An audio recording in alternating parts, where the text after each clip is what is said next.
Welcome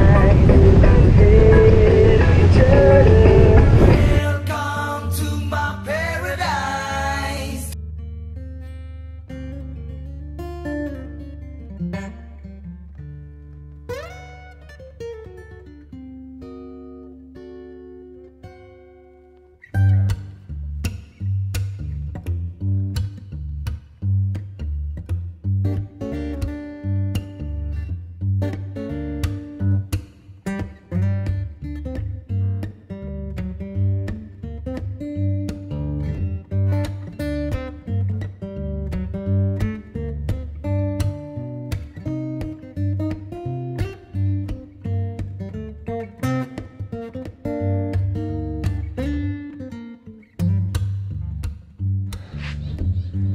Herkese günaydın arkadaşlar. Harika güneşli bir gün daha. Bugün harika bir maceraya çıkıyoruz. Subava'ya gidiyoruz. Buradaki yerel arkadaşlarla birlikte. Cemal bugün bize katılacak. Hay Cemal.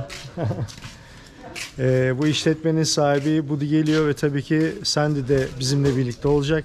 Dördümüz Subava'ya gidiyoruz. Subava'ya gitmek için buradan önce kendi botumuzla Lombok'a geçeceğiz. Lombok'tan araç kiralayıp zannediyorum yaklaşık bir 5-6 saat bir yolla birlikte Lombok'un doğusunda bir limana ulaşacağız. Ardından da araçlı feribotlarla Subava'ya geçeceğiz. Tahminimize göre akşam saat 6 sularında falan oradaki zıpkıncı arkadaşımızın evinde olmuş olacağız. Planımız tabii ki yarın sabah dalış yapmak. Yani gerçekten böyle güzel bir yerde bile insanı heyecanlandırabilecek kadar güzel şeyler duyuyorum. Diyorlar ki burada balık yok, Subava'da balık var. Bu gerçekten çok ilginç.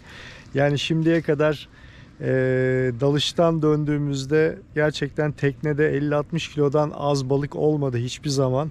Yani bu balık olmayan hali ise Subava'yı gerçekten çok merak ediyorum. Evet, bakalım neler yaşayacağız. Görüşmek üzere.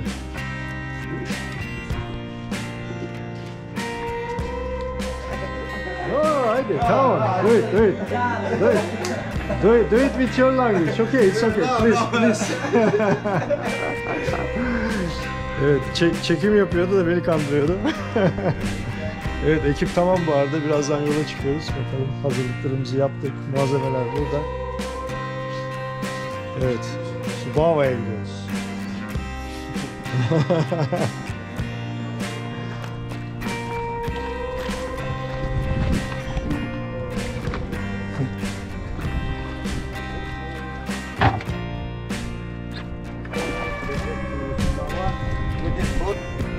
Okay.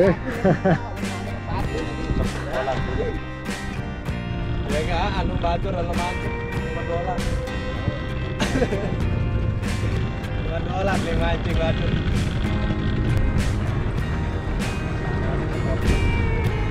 Şunu göstermek istiyorum. Zargana alıyorlar burada paraşütle. Bakın, teknenin üzerinde uzun oltalar var.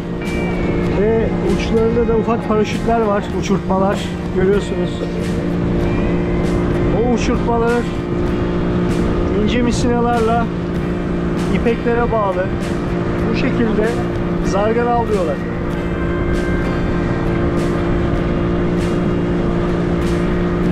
Hey, good morning. I go to Shimawa.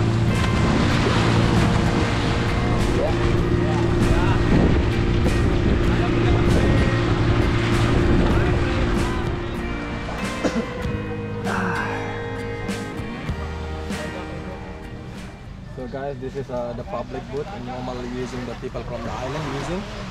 Like the cheaper one. So like when you guys come here, so you just spend for passport or private boat. Also same like this. This is like 3 engines on the public boat. Also same, you know, you just need like 5 or 7 minutes. Oh really? To the island. So like less cheap. How much does it cost this kind of boat? Because of the boat, this is like only 18,000. 18,000. Yes, for the public boat. Just using the passport, because the passport is 85,000, you know. 85,000. Like, yeah, 85,000, so 5 times. Oh, it's 5 times bigger. Yeah, Evet arkadaşlar, buraya gelirseniz bu tarz böyle public boat dediğimiz, yani halkın kullandığı araçlar var. Yani normal hızlı feribotlarla adalar transferi yaklaşık 85.000 rupi. O da Türk lirasıyla 110 liraya falan geliyor. Ama bu şekilde public botlarla eğer giderseniz 17 rupi. O da yaklaşık 22-23 liraya denk geliyor. Yani neredeyse 5 katı. Bunu da cebinize koyun lütfen. Evet, public botlarda 3 motorlu ama remote kontrol olmayan 3 motor var. Her birini teker teker manuel elle çalıştırıyorlar ve elle idare ediyorlar. Çok ilginç geldi bana. 3 tane 40 beygir motor var.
Evet, valla zor bir yolculuk geçti. İşin gerçeğini söylemek gerekirse.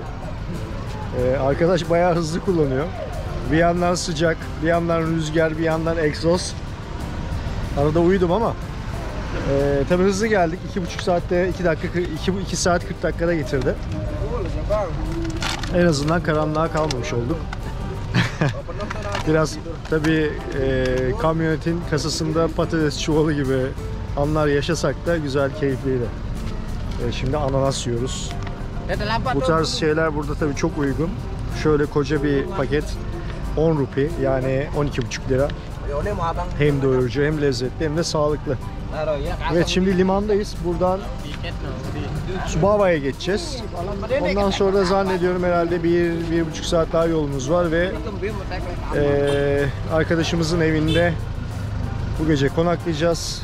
Yarın ve diğer gün tüm gün boyunca dalış yapacağız. Feribota biniyoruz. Bir kaçak yolcu aldık. Say salam aleyküm to Turkey. Yeah, for Turkey.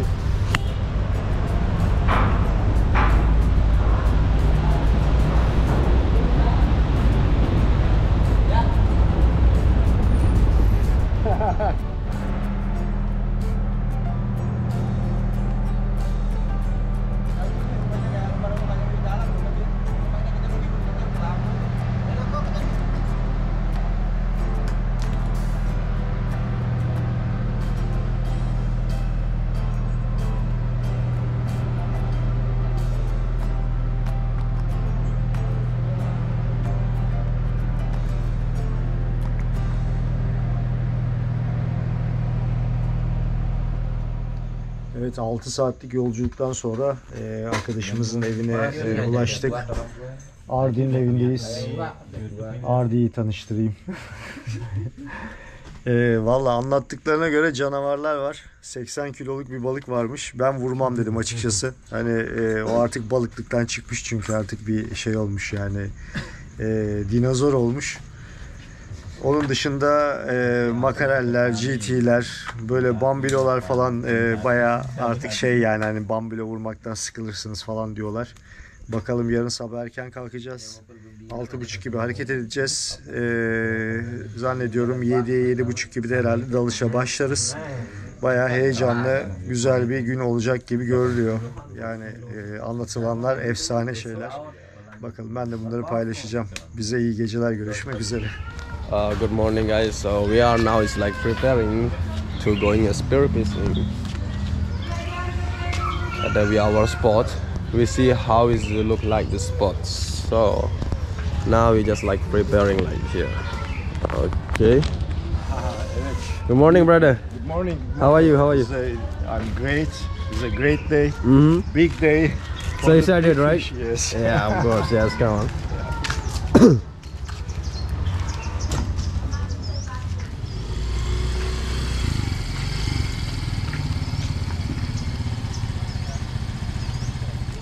Nggak usah tas itu bang, tas beli itu nggak usah. Yeah, here the legends. Yeah.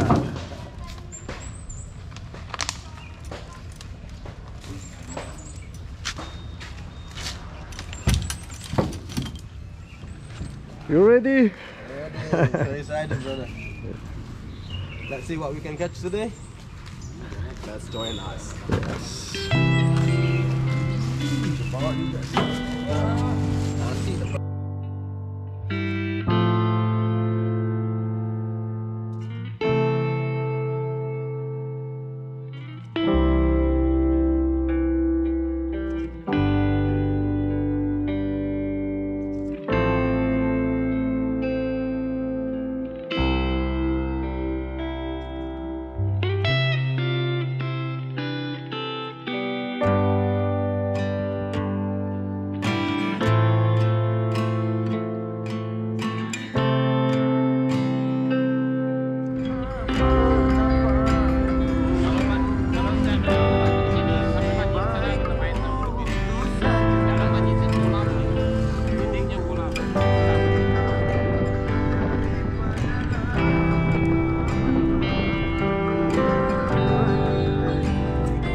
Selamünaleyküm.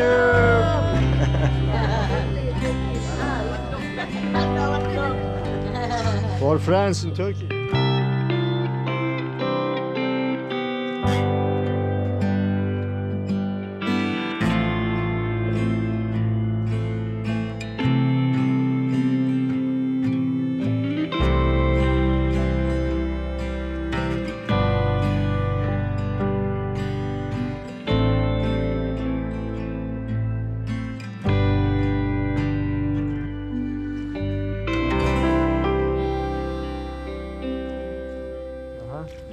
It's coming. Yeah. Evet, botu iteceğiz. Ama tabii biraz suyun yükselmesini bekliyoruz. Bakın su nasıl geliyor. Gel git farkı. Depan, kalau saya sendiri berdua pakai ini. Kapan saya ini? Bertiga kita kemarin kan pakai ini sempat tes. Berempat mungkin sama apa itu? Oh iya, berempat. Böyle geliyor. It's coming. Yeah, the water is high tide now. Yeah. Also, we are so excited.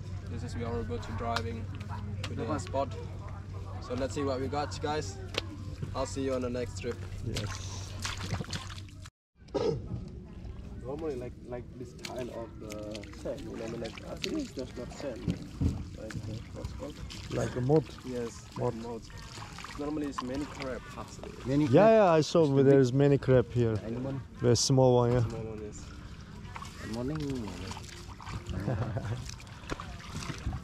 Still there is. Buralarda çok güzel yengeçler var. Minik. Yaklaşınca deliklere kaçıyorlar.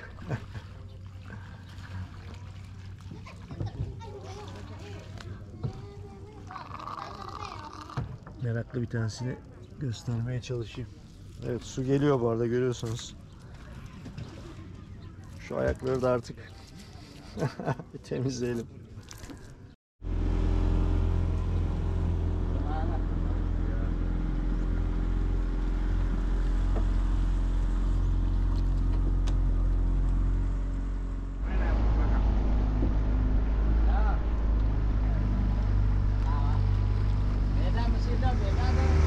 Söylediklerine göre bu bölgede çok fazla zıpkıncı yok. Hatta Ardi arkadaşımız ayda 2 kere falan dalışa gidebiliyor. O yüzden bu bölgede balık popülasyonu çok fazlaymış. Bakalım nelerle karşılaşacağız. Yani umarız güzel görüntüleri de sizle paylaşabiliriz.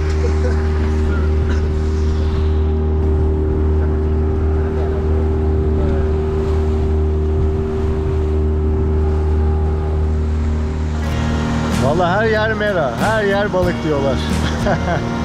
Umarım ekvator gibi olmaz ama. Bana buraya gel yerleş diyorlar bu arada. Vallahi harika bir koy. Neden olmasın dedim.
İlk dalışımda dibe doğru yavaşça süzülüyorum.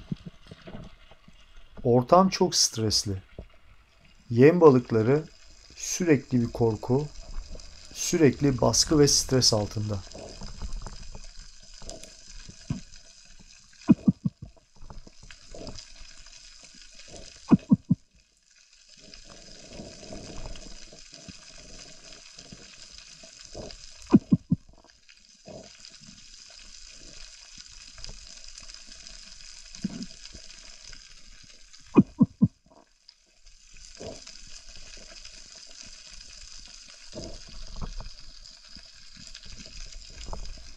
Okyanusta öğrendiğim şey, yem balıkları ufaksa arkasındaki avcılar da ufak oluyor.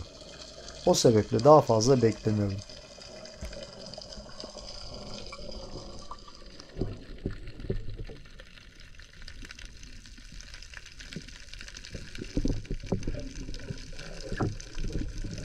Biraz daha kıyıda avcı balıkların geçiş yapabileceğini düşündüğüm bir burun noktası buluyorum. Türkiye'de avlandığım gibi iri kayaların arasına kendimi iyice gizleyerek agaşon pozisyonunda bekliyorum. Böyle sularda bu tarz iri kayaların arasında gizlenecekseniz gerçekten çok dikkatli olmanız gerekiyor. Hayatınızda görebileceğiniz en büyük mürenle veya ahtapotla karşılaşabilirsiniz. Ve bu karşılaşma çok tehlikeli olabilir. Sağ tarafımdan yaklaşık 8 kiloluk 3 tane GT geçiyor. Sonuncusuna nişan alıp atışımı yapmayı başarabiliyorum. Fakat maalesef ki sırtından vurduğum balık yırtarak kurtulmayı başarıyor.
110'luk Pescador karbon tüfeğim, üzerinde çift 16 milim lastikler ve 7 milim şişle yaptığım temiz bir atış.